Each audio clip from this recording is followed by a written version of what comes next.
look at the strength that has gained from here up In the Om. in the Om, and you had a vision.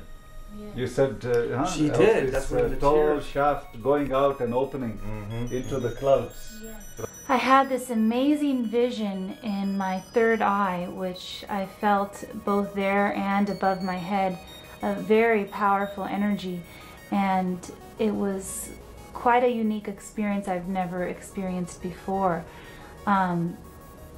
It was really exciting when I was able to actually see it on the aura machine, that my chakras that I could feel were being most activated showed on the machine as well. I mean, I was also very emotional and I couldn't help but cry, and my heart chakra all the way through to my crown chakra was very enlarged through that experience.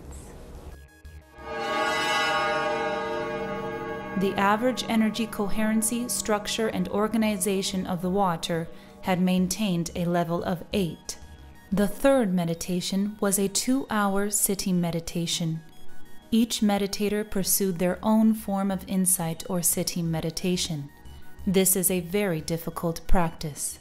Near the end, I mean, my body was in so much pain. My legs hurt so bad I wanted to just move, but something allowed me just to relax even further into the pain rather than trying to escape it. And I got to this point where I opened my eyes and the sunlight coming through the windows and you know, just gracing the walls, I saw and I felt in my heart that God was in the sunlight itself. God wasn't, you know, there wasn't this spiritual light in the room. There was just sunlight, but the sunlight, I was so aware that the sunlight touched me so deeply. I was moved to the most incredible emotions in my heart chakra, and tears and goosebumps came for hours afterward, just in waves. I mean, it was such a deep experience to see God was in the sunlight itself.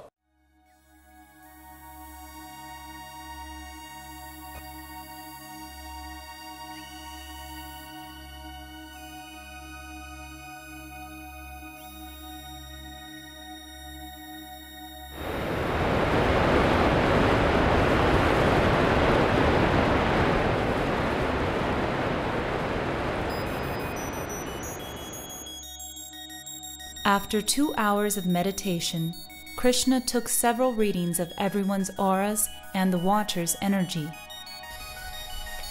What we are looking at is a dynamical image of photons and electrons cascading onto this suspended droplet.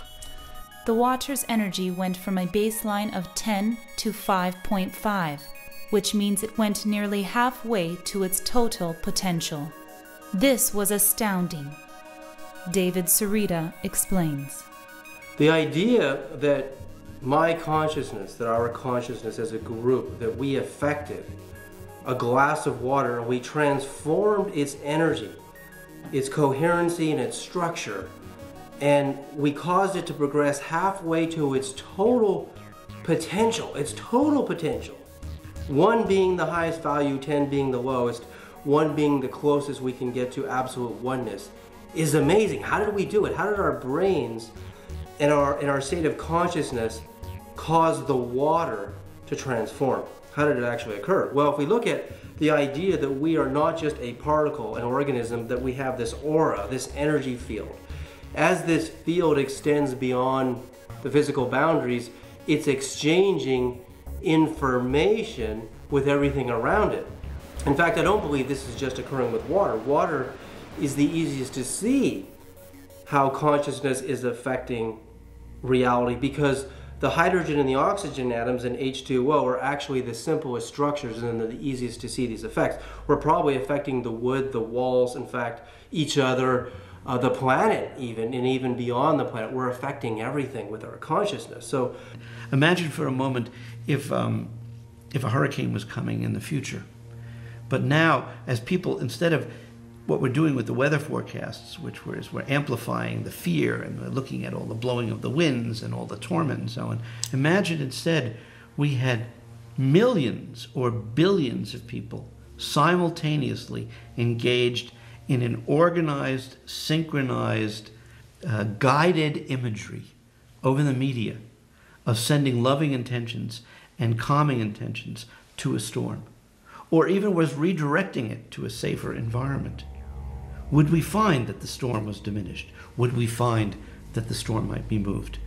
Well, we'll never discover it unless we look for it. If we don't ask the questions and we don't try it, we'll never know whether it matters or not. The question is, how is this actually occurring? We have to look at quantum modeling of the atom in smaller to see the answer.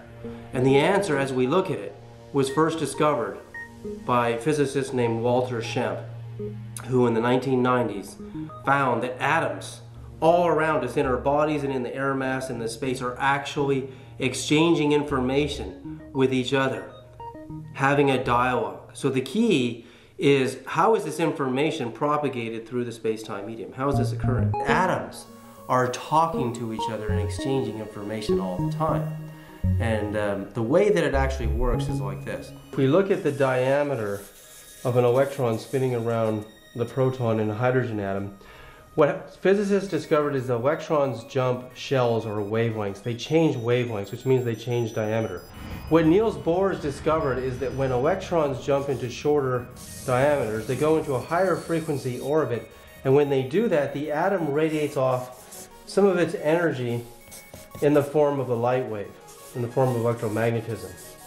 And then when electrons go back to a longer wavelength, they jump back out to a greater diameter, the atom is actually receiving electromagnetism. And this has been known, since the early 1900s. What Walter Schempp discovered is, in this process of sending out energy in the form of electromagnetism and receiving energy in the form of electromagnetism, that these transmissions and receptions were not blank, meaning he discovered they had intelligent information encoded in them. Which means that just like we talk on the radio and we tag the human voice onto a radio wave, which travels at the speed of light, and that we send pictures and voices on microwaves, which travel at the speed of light, which is television, that the atom was doing the same thing. That atoms that live in this giant, enormous, universal field of consciousness, these atoms are actually talking to each other on a regular basis. And what happens is, what Schempp discovered, and he proved this scientifically, is that when the atom is sending out a light wave, it has information and data actually tagged on to the light wave. And then when it receives a light wave, it actually is receiving not just a light wave, but actual information and data is recorded on the light wave. Well, Walter Schempp's intelligent atom shows how communication can happen in less than a second over a small sphere of distance such as the Earth, and within minutes inside the solar system. It cannot explain how communication between 2 points can happen instantaneously regardless of distance in the universe, such as between galaxies millions of light years apart. But Einstein's discovery of spooky action at a distance demonstrates how consciousness can travel between 2 points instantaneously. This identifies a field that is able to send conscious information not only faster than light, but instantaneously over any distance. Einstein was spooked by it because no theory in physics could explain it, not even his, but they could verify that it was actually happening. Two items are entangled when they have shared the space, become part of a system together. Most frequently it's described in an atomic scale as let's say 2 electrons in near the same space. They can't be exactly the same, so one way they're different is to have what people refer to as spin, one opposite to the other. That allows them to share the space.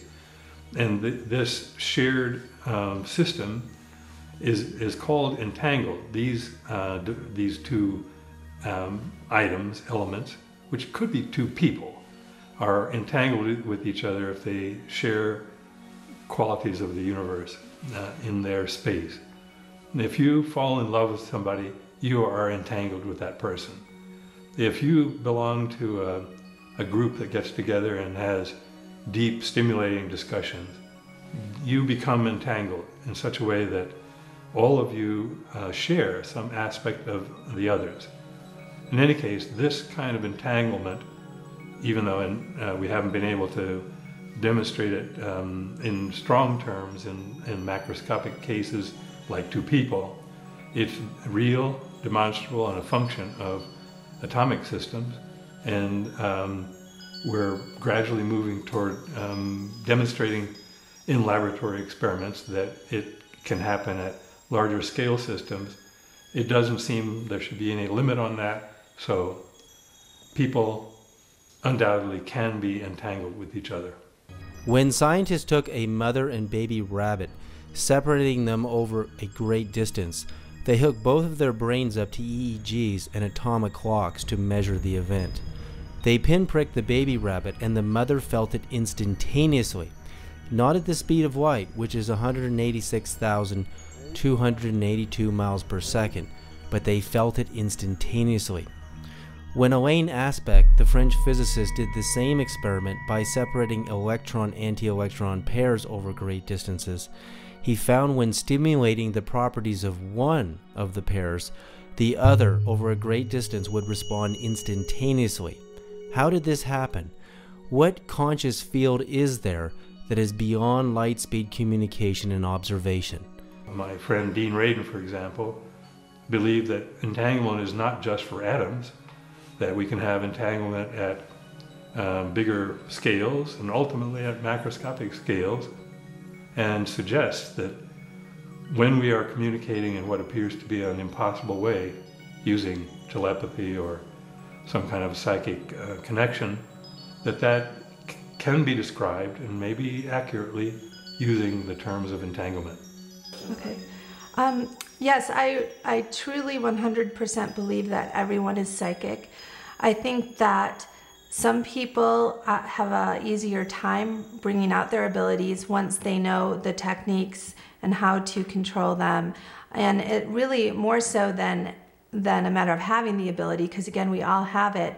It's more a matter of, are people disciplined enough to practice the techniques? Are they courageous enough to see what is coming in, to let themselves see the information, and then to communicate it? I think some people are better suited to reading people, and when I say reading, I mean picking up information about anything from their past to present to a little bit of their future. So I think that some people are better suited to reading people, whereas other psychics are better suited to picking up information about, say, remote locations or lost objects or world events. It's just like any other skill.